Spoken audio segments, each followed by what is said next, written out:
طبعا بعد اللي شفناه امبارح في قناة الزمالك من شتيمة وسب دين وتدريع وشتيمة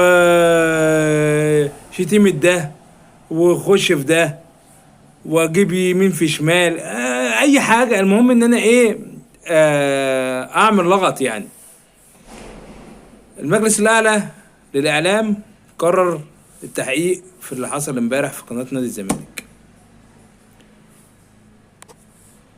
ده هيبقى لو هم خدوا قرارات صحيحة، يعني المفروض القناة دي تتقفل، يعني على الأقل تاخد لها إغلاق مثلا زي قناة الحدث كده زمان، تقفل لها شهر عشان يتربوا. لكن اللي احنا هنشوفه إن هيوقفوا البرنامج بس، هيوقفوا برنامج زملكاوي بس. طب ما عادي، طب ما ممكن مرتضى يطلع في أي برنامج تاني على نفس القناة، ايه المشكلة؟ لا، احنا عايزين وضع